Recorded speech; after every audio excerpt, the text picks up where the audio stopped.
Hello, I'm Peter Hoddinott. I am the president of CEMBUREAU, and it's a real pleasure today to be able to introduce our contribution to the low carbon economy roadmap. Mankind's invention of concrete has been a key event in evolution.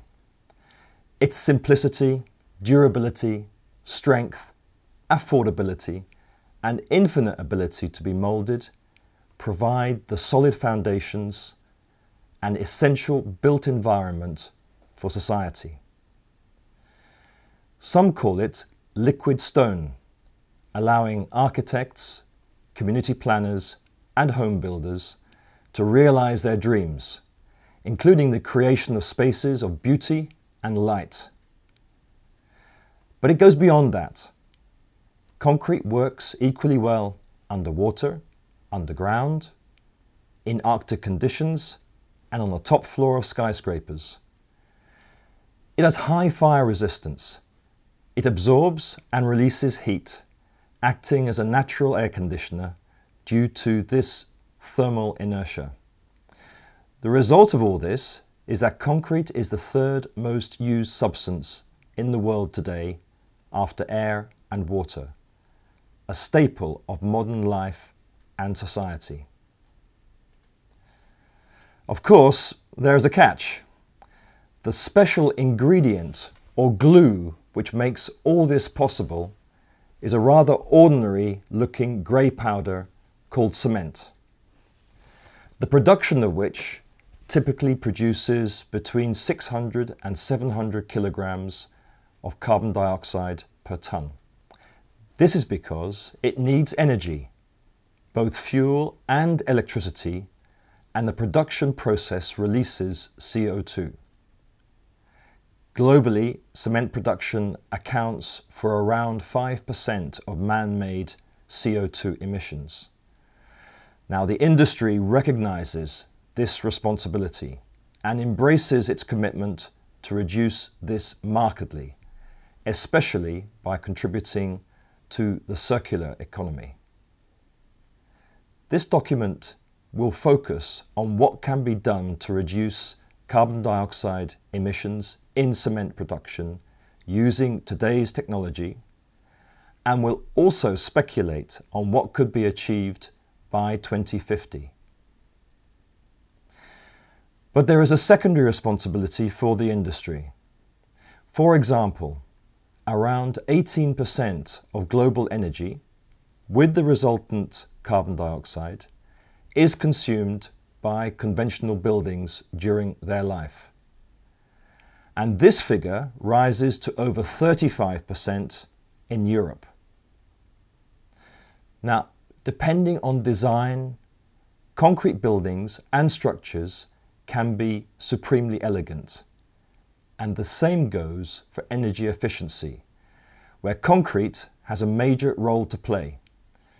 Its thermal inertia means that intelligently conceived modern concrete buildings can use 3/4 less energy over their whole life cycle. Thus, how and when concrete is used can have a profound effect on global emissions. The cement industry is a leader in concrete research, development, production, and technology.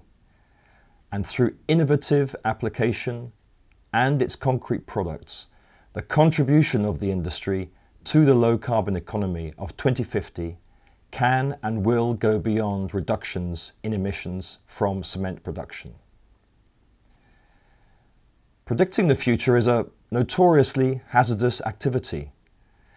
What is certain is that the world in 2050 will be a very different place from today. Nevertheless, there are a few distinct trends.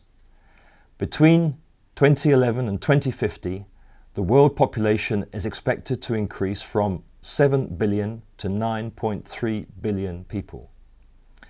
At the same time, the urban population will go from 3.6 billion in 2011 probably to over 6 billion in 2050.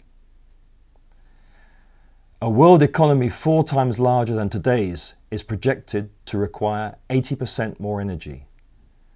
And the volume of travel within urban areas is anticipated to treble by 2050, with the number of cars worldwide doubling to more than 2 billion. Innovation in construction will make buildings more energy efficient and could turn them from being energy consumers into energy producers. This increase in population and economic growth will place added strain on already limited resources and will require sustained efforts to mitigate the effects of climate change. Cement, as a key component of concrete, will have a very important role to play in managing resources and providing solutions to deal with increased population and urbanization. Concrete will be the main material of choice for most of these solutions. As an industry, however, we will not focus only on the solutions we provide, but also continue to act responsibly to manufacture with maximum care. This roadmap explores different routes and possibilities for achieving a substantial reduction in CO2 emissions in cement production. Moreover, their impact will not be limited to reducing CO2 emissions, but can also lead to a meaningful decrease in other greenhouse gas emissions, as well as energy and use of natural resources. We are confident that a combination of parallel routes will result in a sustainable cement industry in Europe. It's important to remember that the cement industry does not stand alone. It is part of the European construction sector. In this context, it is useful to look beyond the factory gate and see how innovation in concrete and building techniques can contribute to more sustainable construction and buildings. We do look forward to working with the construction sector, policymakers, research communities, and civil society in the course of this journey. We hope this document will inspire a dialogue that will result in an increasingly sustainable European cement and concrete industry for the world we live in today and will share tomorrow. Thank you.